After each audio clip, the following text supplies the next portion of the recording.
ఈ కూడికల్లో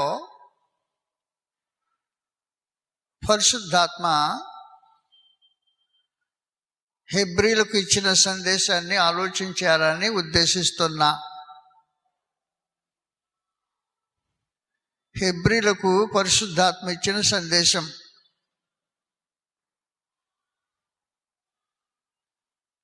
హెబ్రీలు అనేవాళ్ళు గ్రంథంలో మనకు పరిచయం అయినప్పుడు అబ్రహాముతో పరిచయం అయ్యారు. ఆది కాండంలో 14వ అధ్యాయం ఇలా రాబడింది. ఆది కాండం 14వ అధ్యాయంలో అబ్రహాము హెబ్రీయుడిగా పరిచయం చేయబడ్డాడు. 14వ అధ్యాయం ఆది కాండంలో ఈ సమాచారం రాబడింది. 13వ వచనంలో తప్పించుకొనిన ఒకడు వచ్చి హెబ్రీయుడైన అబ్రహామునకు ఈ సంగతి తెలిపాను. హెబ్రీయుడైన అబ్రహాము, హెబ్రీయుడైన అబ్రహాము జాతిగా హెబ్రీ జాతివాడైనట్టుగా తెలియజేయబడ్డాడు. హెబ్రీయుడైన అబ్రహాము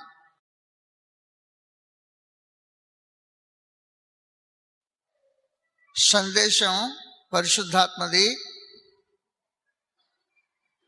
అది హెబ్రీలకు ఇవ్వబడిన సందేశం. సందేశాన్ని మనం జాగ్రత్తగా గమనించాల్సిన అవసరం ఉంది.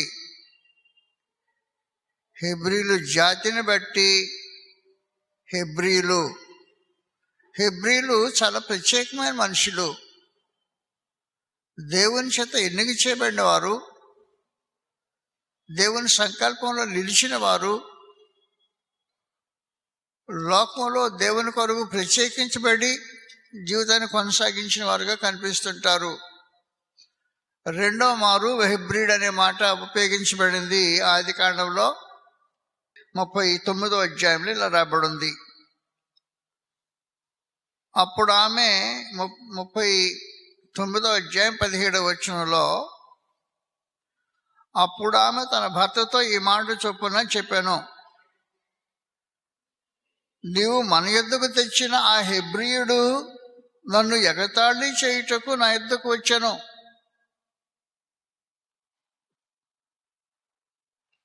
నింద మోసిన వాడు హెబ్రీయుడు వాస్తవానికి నిర్దోషి. దేవుని సన్నిధిలో ఏ పాపం ఎరుగని మనిషి.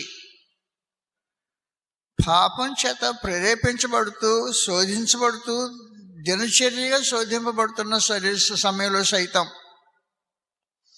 తన దేవుని ఎదుట పాపం చేయటానికి తెగించని ఒక విశేషమైన యవనస్తుడు హెబ్రీయుడు.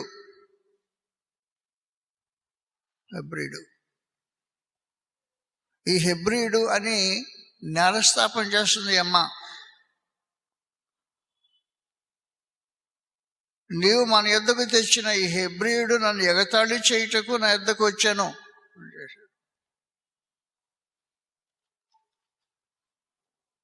మొదటి హెబ్రీయుడు అబ్రహాము.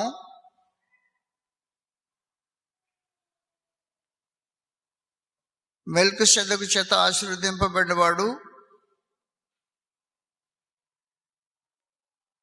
రెండవ హెబ్రీయుడు ఒక స్త్రీ చేత నేరారోపణ చేయబడినవాడు. నేరస్తుడు కాదు, నేరారోపణ చేయబడినవాడు. నేరారోపణ చేయటం వేరే సంగతి, నేరస్తుడై ఉండటం వేరే సమాచారం. కానీ హెబ్రీయుడు నేరస్తుడు కాడు, నిర్దోషి. పాపుల్లో చేరకుండా ప్రత్యేకంగా బ్రతికినవాడు. శోధింపబడి తన దేవుని సముఖాన్ని గుర్తించగలిగిన వాడు హెబ్రీయుడు. హెబ్రీయుడు అనే మాట మరొకసారి నిర్గమ 2వ అధ్యాయంలో కనిపిస్తుంటుంది. హెబ్రీయుడు నిర్గమ 2వ అధ్యాయం 6వ వచనం నుండి తెరిచి ఆ పిల్లవాడిని చూచినప్పుడు ఆ పిల్లవాడు ఏడ్చుచుండగా చూచి వాని యందు కనికరించి, వీడు హెబ్రీయుల పిల్లల్లో ఒకడు అనెను.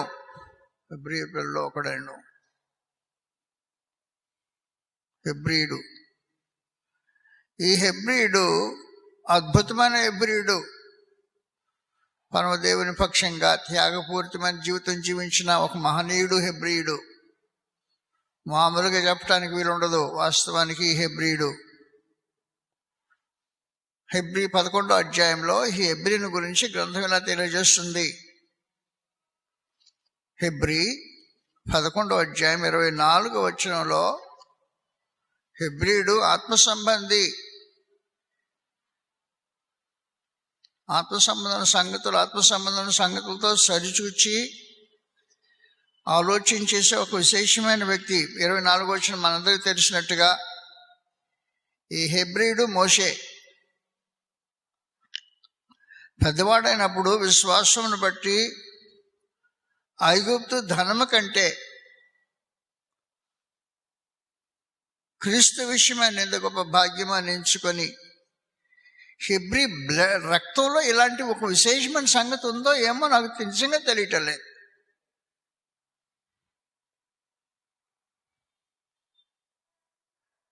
ఐగుప్తు ధనం, ఐగుప్తు అనేది ఈ వ్యక్తి జీవించిన కాలంలో మహాధనవంతమైన పట్టణం, ధనవంతమైన దేశం. ఆ మాట చెప్పండి, ధనవంతమైన దేశం. ప్రపంచ సంపదలో ఎక్కువ భాగము ఐగుప్తులో ఉండే పరిస్థితి.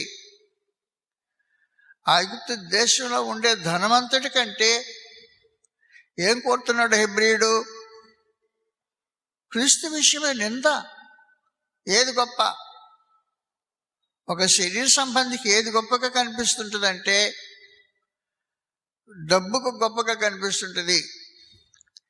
హెబ్రీనికి అలా కనిపించటల్లా.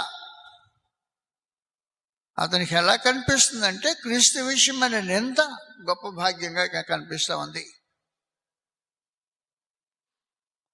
అంటే వాస్తవానికి సంగతులు నిత్యత్వము దృష్టిలో ఆలోచించేసేవాళ్ళు హెబ్రీయుడు అనే ఒక భావాన్ని కల్పిస్తూ ఉంది. ప్రత్యేకించి మీరు జీవితాన్ని ఎలాగ ఆలోచించేస్తారో నాకు తెలియదు.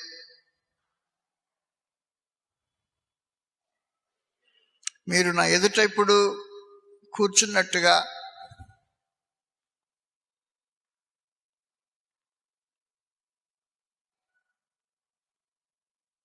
నిత్యదేవుని సమ్ముఖంలో కూర్చుండాలని ఆలోచన కలిగి ఉంటే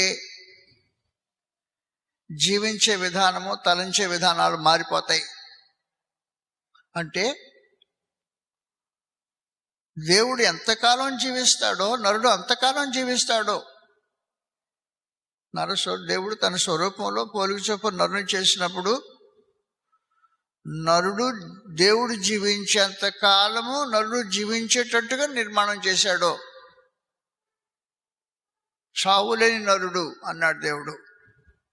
కాబట్టి నరుడు అనేవాడు వ్యక్తి చావు లేకుండా దేవుడు ఎంతకాలం ఉంటాడో అంతకాలం బ్రతుకుతాడు. ఎక్కడ బ్రతుకుతాడు అనేది సమస్య.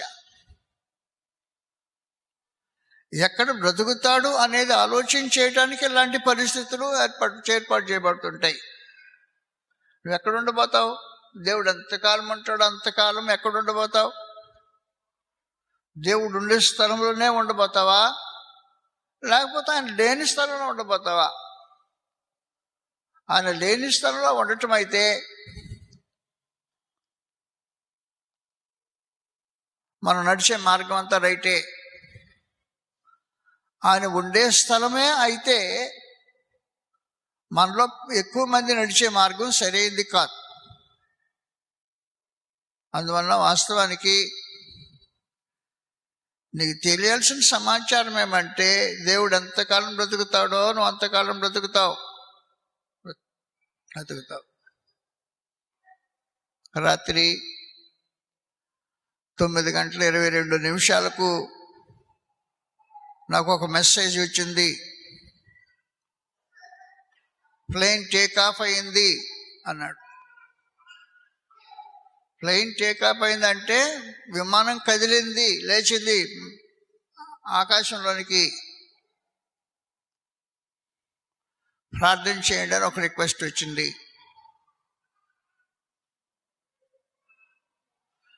పరమందున తండ్రి,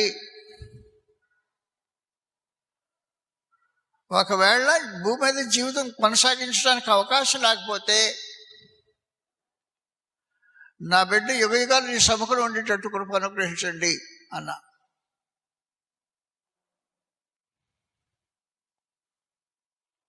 11:55 మరొక ఫోన్ వచ్చింది. ప్లేన్ ల్యాండ్ అయింది, సేఫ్గానే ల్యాండ్ అయింది అని వచ్చేసింది. సమస్య అయిపోయింది. కాబట్టి వాస్తవానికి మెసేజ్ ఎక్కడి నుంచి వస్తుంది, దాంట్లో ఉండే ఇంప్లికేషన్ అంటే దాంట్లో గుప్తమైన సందేశం ఏంటి అనేది మనుషులు తేటగా తెలుసుకోవాల్సిన అవసరం ఉంటుంది.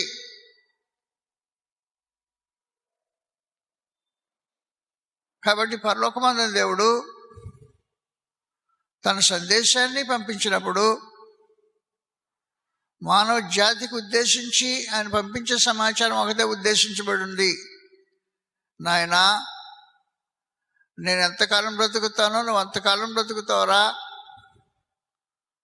నా సమ్ముఖంలో బ్రతకటానికి సిద్ధపడు అనే సందేశం మా దేవుడు పంపిస్తున్నాడు.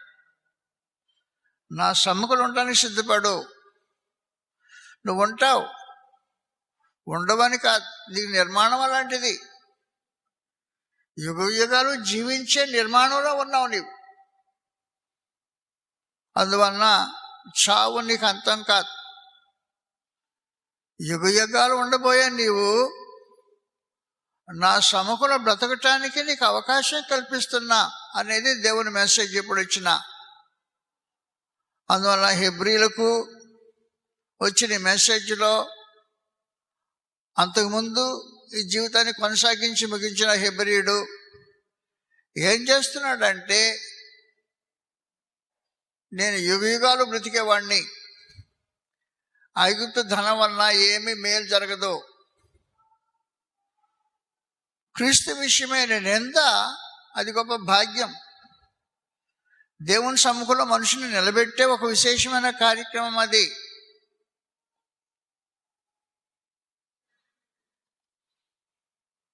మానవ శరీరం అలాగ ఆలోచించేదు. మనం ఏం చేస్తుంటామంటే హృదయాలోచనలో తప్పిపోతుంటాం. హృదయాలోచనలో తప్పిపోతూ ఏం చేస్తుంటాం, భౌతికమైనది ఏదో, కళ్ళకు కనిపించేదేదో, అది లభ్యమైతే గొప్ప అని ఆలోచించేసే భ్రమలో జీవితం కొనసాగిస్తుంటాం. శ్రేష్టమైనది కాదు. కాబట్టి హెబ్రీ మనసు ఎలా పనిచేస్తుందంటే, హెబ్రీల మనసు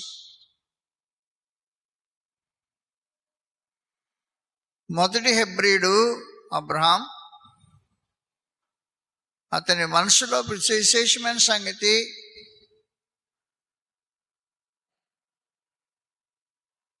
దేవుని పక్షంగా జీవితం జీవించి, దేవుని కొరకు యుద్ధాలు జరిగించి, దేవుని నీతిని జరిగించి, దేవుని విశ్వాసి అయి జీవితం బ్రతికించి ఆయనతో పాటు యుగయుగాలు ఉండాలి అనే మనసుతో విధానం కొనసాగించింది. రెండవ హెబ్రీని గురించి మనం ఆలోచన చేసినప్పుడు, నిర్దోషిగా పాపరహితుడిగా శోధింపబడి కూడా పాపం లేకుండా జీవించి, నిర్దోషి అయినందుకు నేరస్థాపన చేయబడి బ్రతికి, నిర్దోషిగా శిక్ష అనుభవించడానికి సిద్ధపడిన వాడు హెబ్రీ మనసు పనిచేసే విధానం. మూడవ హెబ్రీయుడు నిత్యత్వాన్ని గురించిన ఆలోచనతోనే జీవితం కొనసాగించేవాడు హెబ్రీయుడు. నిత్యత్వం గురించి ఆలోచన చేస్తుంటాడు. భౌతికంగా ఎదుటకు ఏది కనిపించినా దాని గురించి పట్టించుకోడు. ఐగుప్తు ధనం కళ్ళకు ముందు తన్నుకుంటూ వచ్చి ముందు నిలబడుతుంది. ఐగుప్తు ధనం తన్నుకుంటూ వచ్చి ముందుకు నిలబడుతున్న ఐగుప్తు ధనాన్ని తీసాకొడబడేసి, నాకు క్రీస్తు విషయమైన నింద భాగ్యం దేవుని సముఖంలో బ్రతికే బ్రతుకు భాగ్యం అని ఆలోచించేసేది హెబ్రీ మనసు.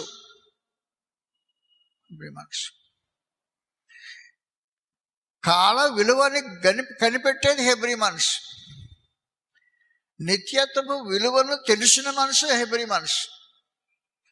నిత్యత్వపు విలువలు తెలిసిన వాడు హెబ్రీయుడు. నిత్యత్వపు విలువలు అంటే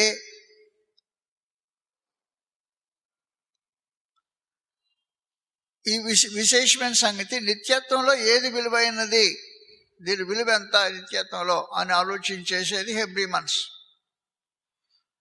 కాబట్టి ఐగుప్తి ధనము అల్పకాలము పాప భోగం. భోగమే పాపం యొక్క భోగం. అది భోగం అనిపించవచ్చు, కానీ పాప భోగం ఎంతకాలం? అది అల్పకాలం అని ఆలోచించేసే హెబ్రీల మనసు. ఇలాంటి స్వభావం కలిగిన వారికి ఇది జాతి. హెబ్రీ అనేది భాషగా కూడా గ్రంథం ప్రయోగించింది. హెబ్రీ భాషగా ప్రయోగించింది. అపోస్తలుల కార్య గ్రంథంలో హెబ్రీయుడు అనే భాష కానీ జాతిగా కానీ ఉపయోగించబడిన ఎవడూ కూడా శరీర సంబంధిగా ఆలోచించేసిన వాళ్ళు కనిపించడం మనకి ఆత్మ సంబంధులుగా ఉంటారు. అపోస్తలుల కార్య గ్రంథం 22వ అధ్యాయంలో, అపోస్తలుల కార్య గ్రంథం 22వ అధ్యాయం మొదటి 2 వచనాలు ఇలా రాబడి ఉంది. సహోదరులారా, తండ్రులారా, నేనిప్పుడు మీ ఎదుట చెప్పు సమాధానం ఆలకించుడి. అతడు హెబ్రీ భాషలో మాట్లాడట వారు విని ఎక్కువ నిశ్శబ్దంగా ఉండిరి అనేసాడు. హెబ్రీ అనేది భాషగా ప్రయోగించబడింది 2వ కాబోధ విధానంలో. ఇలాంటి భాషగా ప్రయోగించబడిన ఈ 2వ వ్యక్తి అపోస్తలుడైన పౌలు. హెబ్రీయుడు, హెబ్రీలకు హెబ్రీయుడనై అంటే హెబ్రీ భాష తెలిసిన ఒక విశేషమైన వ్యక్తిగా సూచించబడ్డాడు. భాషను బట్టి మనుషులు హెబ్రీయులు, జాతిని బట్టి మనుషులు హెబ్రీయులు. అటు భాషను బట్టి కానీ జాతిని బట్టి కానీ హెబ్రీయులు అనే వాళ్ళని మనం మత్సుకు కొంతమందిని తీసుకొని చూస్తే గ్రంథంలో వారు కేవలము ఆత్మ సంబంధులు. వారు దేవుని ప్రజలు. పరలోక సంబంధమైన సంగతులు ఆసక్తి కలిగిన వారు. భూ సంబంధమైన మాట మనసు పెట్టిన వాడు కాదు హెబ్రీలు. అపోస్తలుల కార్య గ్రంథం 26వ అధ్యాయంలో హెబ్రీ భాషగా ఉపయోగించబడిన 2వ స్థలం ఇది. 14వ వచనంలో రాబడి ఉంది. మేమందరమును నేలపడినప్పుడు, సౌలా సౌలా, నన్ను ఎందుకు హింసించుచున్నావు? మునికోళ్లకు ఎదురుతంటే నీకు కష్టమని హెబ్రీ భాషలో ఒక స్వరము నాతో పలుకుట వింటిని. ఈ హెబ్రీల భాషలో పలుకైన అసలు ఆయన ప్రభనేష్. కాబట్టి హెబ్రీలు అనేటప్పుడు మనం గ్రంథం మనకు పరిచయం చేసిన విధానంలో ఎలాగున్నదంటే, అటు జాతిగా పరిచయం చేసిన ఆత్మ సంబంధమైన జనం, పరలోక సంబంధమైన సంగతులు ఆలోచన చేసే జనం, పరిశుద్ధ జనం, శోధనను సహించి నిర్దోషిగా నిలబడి శిక్ష అనుభవించడానికి సిద్ధపడిన జనం.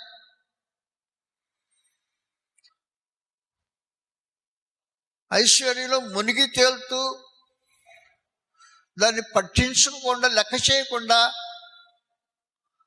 క్రీస్తు ప్రభువుతో పాటు శ్రమ అనుభవించడం మేలని ఆలోచన చేసే జనం హెబ్రీ జనం. అలాంటిది. పరలోకమందు దేవుడు అలాంటి వారికి ఒక సందేశం పంపుతున్నాడు. హెబ్రీలకు రాసిన పత్రిక మనం చదివేటప్పుడు అది సంగతి ఆలోచించాల్సిన అవసరం ఉంది. సందేశం వారికి హెబ్రీలకు పత్రిక రాసినప్పుడు పరమదేవుడు పరిశుద్ధాత్మను ఉపయోగించుకొని పరిశుద్ధాత్మ చేత సందేశం పంపించాడు హెబ్రీలకు. అద్భుతమైన జనం. ప్రభువుని యేసుతో ఎవరు నేను పోటీ పెట్టి ఆలోచన చేయలేను.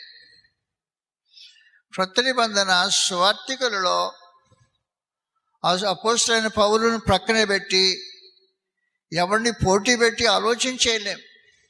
వాస్తవం సమాచారంగా పాత నిబంధన భక్తుల్లో యవనస్తులుగా ఐశ్వర్యంలో తొలదూకుతూ దాన్ని లెక్క చేయని మోషే లాంటి మహనీయులు ఐశ్వర్యంలో తొలదూకుతున్నాడు. కానీ ఐశ్వర్యం గురించి పట్టించుకోలేదు మనిషి. క్రీస్తు విషయమైన ఎంత గొప్ప భాగ్యమైన ఆలోచించేసే భావన.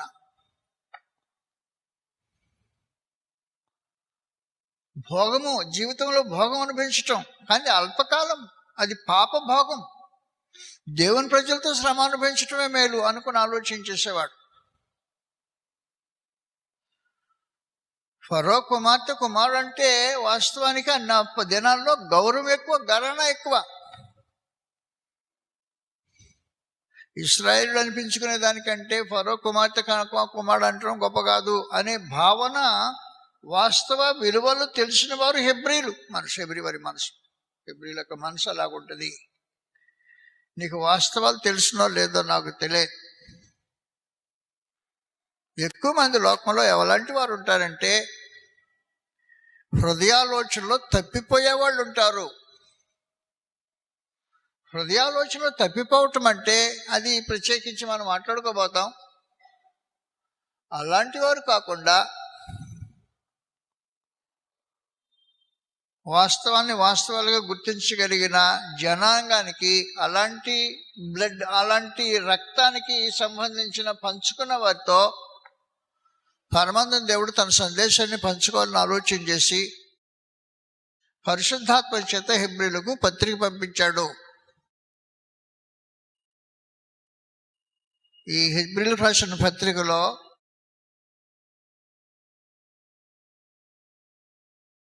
ఆయన వారికి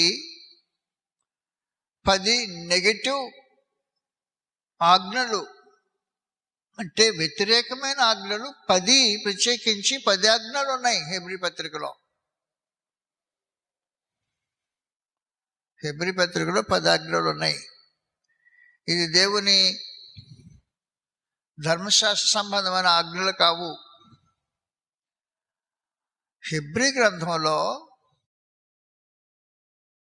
ఏవి కూడదో ఆ సంగతి వారు దేవుడు అలాంటి వారికే ఏది కూడదో తెలియజేశాడు. అంటే మన బ్యాక్గ్రౌండ్ వేరు, మన రక్తం వేరు, బ్లడ్ వేరే. ఆ బ్లడ్ కాదు ఇది, ఆ బ్యాక్గ్రౌండ్ మనుషులం కాదు. మనం లోకంలో తిరుగుతూ లోకం చేత కొట్టబడి లోక సంబంధమైన ఆశలతో, ఆలోచనలతో, భావాలతో నడిపించబడే మనుషులకు ఆ ఆజ్ఞలు ఎంత అవసరమో ఆలోచించాల్సిన అవసరం ఉంది. అందువలన పరిచయ భాగంలో నేను మీకు ఏం చేయదలుచుకున్నానంటే, హెబ్రీ జనాంగం జాతి ఎలాంటిదో, హెబ్రీ భాష మాట్లాడే ప్రజలు ఎలాంటి వారో, వారి భావన స్వభావం ఎలాగుంటుందో తెలియచేసిన తర్వాత తెలుగు మాట్లాడే మన భాష స్వభావం, భావం ఎలాగుంటుందో మనకు తెలుసు వాస్తవానికి. అలాంటి విశేషమైన వ్యక్తులకు దేవుడు 10 ఆజ్ఞలు ఇచ్చాడు. ప్రత్యేకించి నెగిటివ్గా, వ్యతిరేకంగా ఫలాంది చేయొద్దు, ఫలాంది చేయొద్దు అని చెప్పాడు. మనకు అవి ఎంత అవసరమో నేను చెప్పడానికి అవకాశం లేదు, వీల్లేదు. అందువలన పరిచయ భాగంలో నేను మీకు ఏం చెప్తున్నానంటే, హెబ్రీ పత్రిక చదివేటప్పుడు హెబ్రీ జనం ఎవరు ఎలాంటి వారు, వారి ఆచార వ్యవహారాలు ఎలాంటివి, దేవునితో సహవాస బాంధవ్యాలు ఎలాంటివి, ఎలాంటి వ్యక్తిత్వం కలిగిన వారు, ఎలాంటి భక్తి భావన కలిగిన వారు, ఆ బ్లడ్లో ఉండే ఒక విశేషమైన సంగతి ఏంటి అనే సంగతి మనం ఆలోచన చేస్తూ, అలాంటి వారికి దేవుడు ఇలాంటి ఆజ్ఞలు ఇచ్చాడు అంటే మనం వాటి చేత ఎంతగా హెచ్చరించబడాలో చెప్పడానికి అవకాశం ఉండదు. ప్రత్యేకించి ఫిబ్రవరికి రాసిన పత్రికలో ఉన్న 10 ఆజ్ఞలు మీకు వినిపిస్తాను. మొదటి ఆజ్ఞ నెంబర్ 1, 10 ఆజ్ఞలు. మొదటేమన్నాడంటే 2వ అధ్యాయంలో, 2వ అధ్యాయం హెబ్రీయులకు 2వ అధ్యాయంలో మొదటి నుండి ఇలా రాబడింది. కావున మనం విన్న సంగతులు విడిచిపెట్టి కొట్టుకొని పోకున్నట్లు వాటి యందు మరి విశేష జాగ్రత్త కలిగి ఉండాలి. ఆజ్ఞ నెంబర్ 1. ఈ సంగతులు మనం వివరంగా తర్వాత మాట్లాడుకుంటాం. మొదటి ఆజ్ఞను ఆలోచన చేద్దాం. కావున మనం విన్న సంగతులు విడిచిపెట్టి కొట్టుకొని పోకుండా, వినే వాటిని శ్రద్ధగా వినండి, ఆషామాషగా వినొద్దు,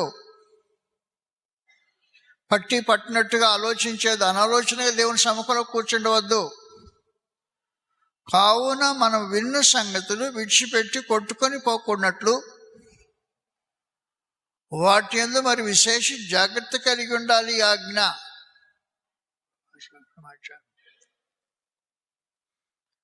రెండవ ఆజ్ఞ, మీ హృదయాన్ని కఠినపరచుకోవద్దు. హృదయాన్ని కఠినపరచుకోవటం అనేది మానవ దౌర్బల్యం. అది మానవ జబ్బుల్లో అది ప్రత్యేకమైన జబ్బు. మనుషులు తమ హృదయాన్ని ఊరకనే కఠినపరుచుకుంటుంటారు. కాబట్టి దేవుడు ఏం చెప్పాడంటే మీ హృదయాన్ని కఠినపరచుకోవద్దు. 2వ ఆజ్ఞ. వీటిని మనం విశేషించి మరో వాటి సందర్భంలో వేరుగా చదువుతాం. కాబట్టి ఊరకన ఆజ్ఞగా గుర్తుపెట్టుకోండి. 3వ ఆజ్ఞ,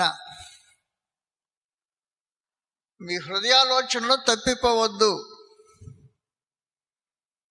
3వ ఆజ్ఞ, మీ హృదయాలోచనలో తప్పిపోవద్దు.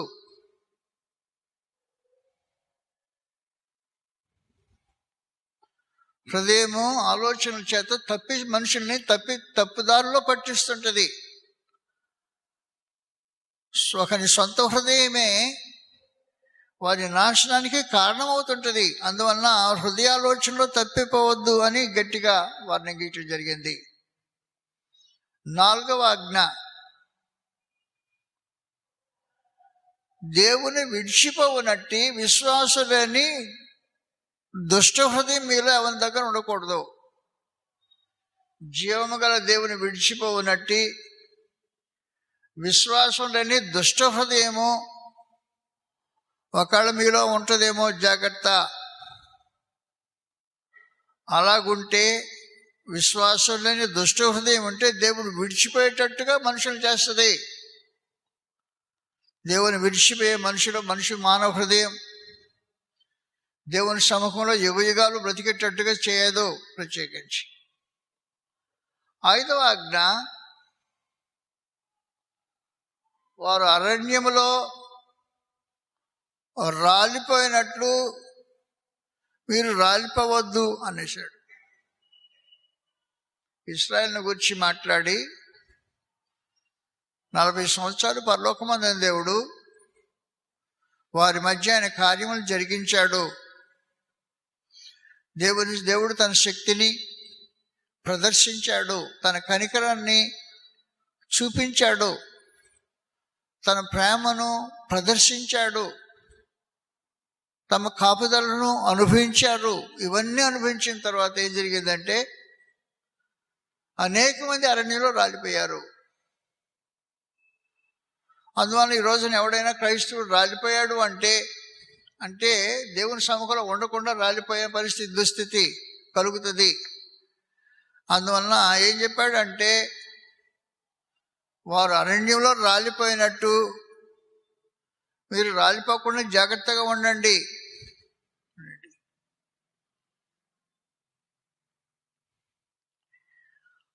6వ ఆజ్ఞ. 6వ ఆజ్ఞ, ఆయన విశ్రాంతిలో ప్రవేశింపకుండా తప్పిపోవద్దు. ఆయన విశ్రాంతిలో ప్రవేశించే మహత్తరమైన దీవెన, దేవునితో పాటు ఆయన విశ్రాంతిని పంచుకునే ఏర్పాటు, దేవునితో పాటు మనుషులు శాశ్వతంగా విశ్రాంతి అనుభవించే మహత్తరమైన కృపా ఏర్పాటు దేవుడు చేశాడు. కాబట్టి ఆయన విశ్రాంతిలో ప్రవేశించకుండా తప్పిపోవద్దు ఆజ్ఞాపించాడు. విశ్రాంతిలో ప్రవేశించకుండా తప్పిపోవద్దు. 7వ ఆజ్ఞ, ఆయన మార్గం నుండి తొలగిపోవద్దు. ఆయన మార్గం నుండి తొలగిపోవద్దు. అసలు మేము ఆయన మార్గంలో ఉంటేనే కదా తొలగిపోతున్న సంగతి చెప్పడానికి. అది తొలగిపోయే ఉన్నాం అంటారేమో ఒకళ్ళ. మేము తొలగిపోయే ఉన్నాం, దేవుని మార్గంలో ఉంటే కదా తొలగిపోవద్దని ఆజ్ఞకి రావడానికి అంటారేమో. దయచేసి దేవుని ప్రజలైన వారు ఆయన మార్గాన్ని తొలగిపోవద్దు అనేది ఒక విశేషమైన కార్యక్రమం.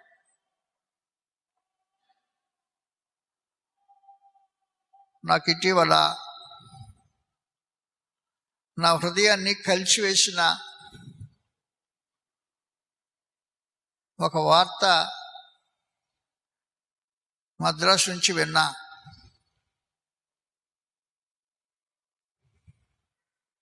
ఆరోగ్యవంతుడు, బలవంతుడు, ఉద్యోగి, జ్ఞాన వివేకం కలిగిన వాడు, సంసారాన్ని సరిగ్గా నడిపించుకుంటూ వస్తున్న ఒక ఉత్తమమైన కుర్రాడు వారి బంధువుల చావుకు వెళ్ళాడంట. ఊరు వెళ్ళి చావుకు సమాచారం చూసుకొని తిరిగి ఇంటికి వస్తా ఉన్నాడు. నాకు అందిన సమాచారం చెప్తున్నాను మీకు. వస్తుంటే ఈ ఊర్లో బండెక్కాలి, నెల్లూరులో బండెక్కాలి అంట. బండెక్కాలంటే అప్పుడు పల్లెటూరు నుంచి నెల్లూరు రావటానికి ఒక మోటార్ సైకిల్ ఎక్కాడంట. మోటార్ సైకిల్ ఎక్కి తొందరగా ఇంటికి చేద్దామని ఆలోచనకి, వేరే ఉద్దేశం లేదు. తన భార్య బిడ్డల దగ్గరికి సొంత ఇంటికి త్వరగా చేద్దామని ఆలోచనతో ఆతృతతో బయలుదేరిన మనిషి మార్గ మధ్యంలో ఇంటికి చేరలా.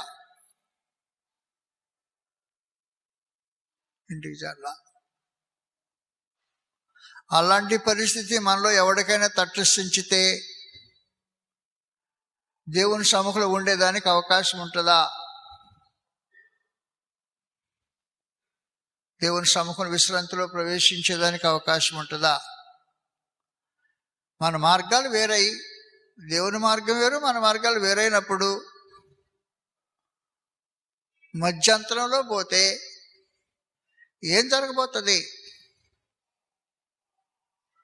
ఎదురు చూడని ఒక విశేషమైన సంగతి. గాఢంగా నా హృదయాన్ని కలిసివేసిన ఒక విశేషమైన ఆలోచన, భావన, అది న్యూస్. నేను తట్టుకోలేకపోయాను. ఆ మాట వినంగానే భరించలేకపోయాను. మార్గ మధ్యలో వస్తున్నాడు, ఒక మోటార్ సైకిల్ వేసుకుని కుర్రాడి చేత నడిపించుకుంటూ వస్తున్నాడు. ఇటు బండిని ఎక్కాలనే ఉద్దేశంతో ప్రయాణం వస్తున్నాడు. బండి ఎక్కలేదు, ఇంటికి చేరలేదు. ఎక్కడ చేరాడు? దేవుని విశ్రాంతిలో ప్రవేశించుంటాడా? అలాంటి పరిస్థితి మనలో ఎవరికైనా తటస్థించితే,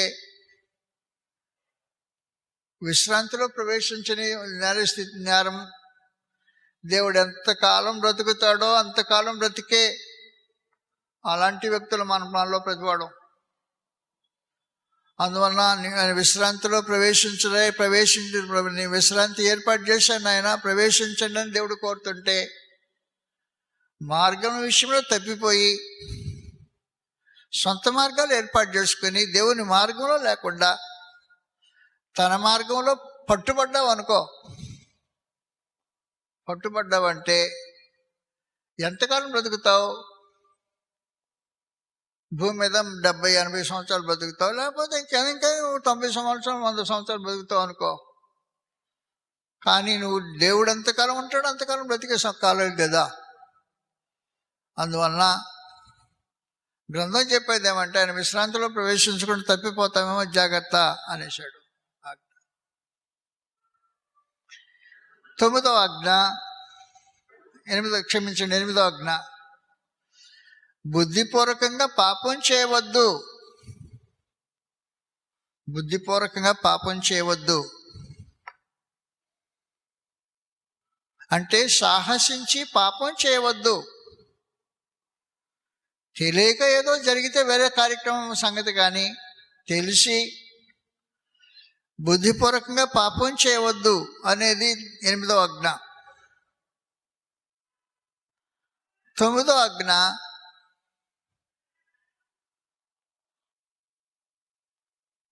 మీకు బుద్ధి చెప్పుచున్న వాడిని నిరాకరింపవద్దు.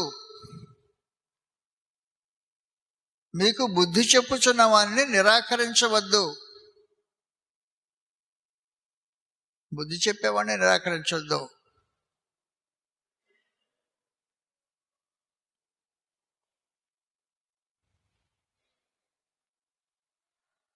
బుద్ధి చెప్పటానికి మోషే ఉన్నాడు భూమి మీద, బుద్ధి చెప్పేవాడు ఇశ్రాయేలుకు. కానీ బుద్ధి చెప్పేవాడు మనకు పరలోకంలో ఉన్నాడు బుద్ధి చెప్పేవాడు. కాబట్టి బుద్ధి చెప్పేవాడు నిరాకరించొద్దు అనే ఒక విశేషమైన సమాచారం గ్రంథంలో ఉంది. అక్కడ బుద్ధి చెప్పేవాడు లేకపోతే తప్పిపోతే వేరే సమాచారం. బుద్ధి చెప్పేవాడు ఉండి కూడా తప్పిపోయే మనుషులు దేవుని ప్రజలు కాదు, ఆత్మ సంబంధాలు కాదు, అసలు జీవిత విలువలు తెలిసిన వారు కాదు, ఎందుకు బ్రతుకుతున్నారో అర్థమైన వాళ్ళు కాదు. జీవితపు విలువలు తెలియక ఎందుకు బ్రతుకుతున్నారో తెలియకుండా బ్రతికే జీవిత విధానాలు రాలిపోతాయి. అందువల్ల మీకు బుద్ధి చెప్పుతున్న వాడిని నిరాకరించకుండా జాగ్రత్తగా చూసుకోండి. 9వ ఆజ్ఞ. 10వ ఆజ్ఞలో ప్రభువు చేయి శిక్షను తృణీకరింపవద్దు. ప్రభువు చేయు శిక్షను తృణీకరింపవద్దు.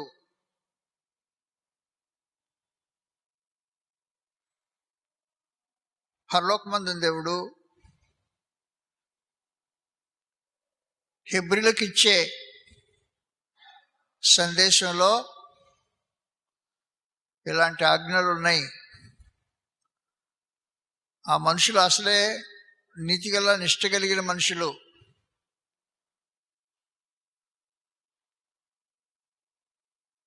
జీవిత విలువలు తెలిసిన మనుషులు, నిత్యత్వ విలువలు తెలిసిన మనుషులు,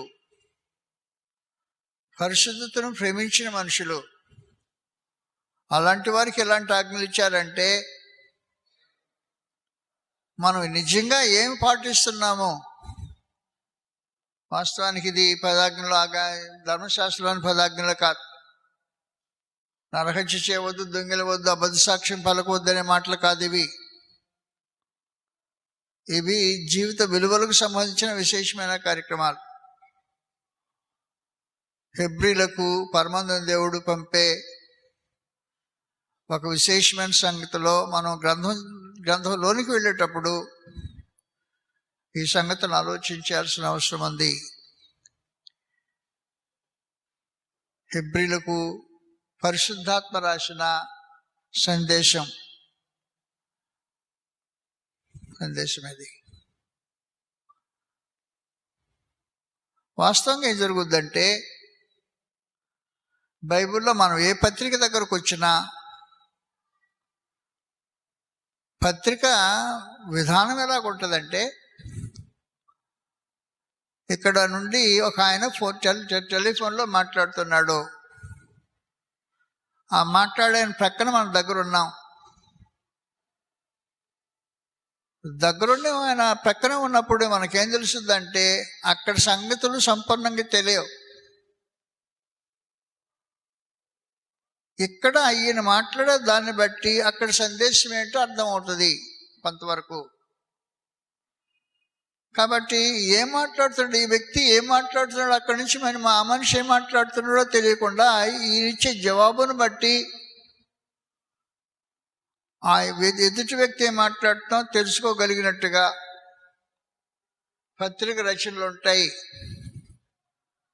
అందువల్ల మనం పత్రికల దగ్గరకు వచ్చినప్పుడు ఒక సైడ్ ఉండే సంభాషణ మాత్రమే మనం వింటాం. మనం చదివేటప్పుడు ఒక సైడ్ సంభాషణ తెలుస్తుంది, రెండో సైడ్ సంభాషణ తెలియదు. ఇలాంటి ప్రశ్నల వలన ఆ ఎదుటి వ్యక్తికి ఏమి సందేశం అనుగ్రహిస్తున్నాడో పరిశుద్ధాత్మ సంగతి మనకు వినిపించబడుతుంది.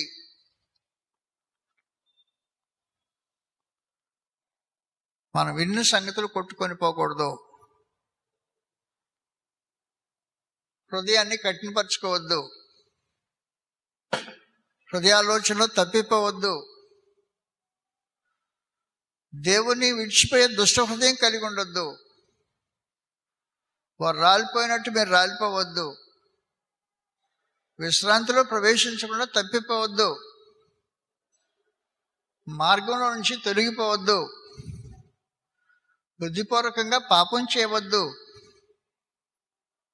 బుద్ధి చెప్పుచున్న వారిని నిరాకరించవద్దు.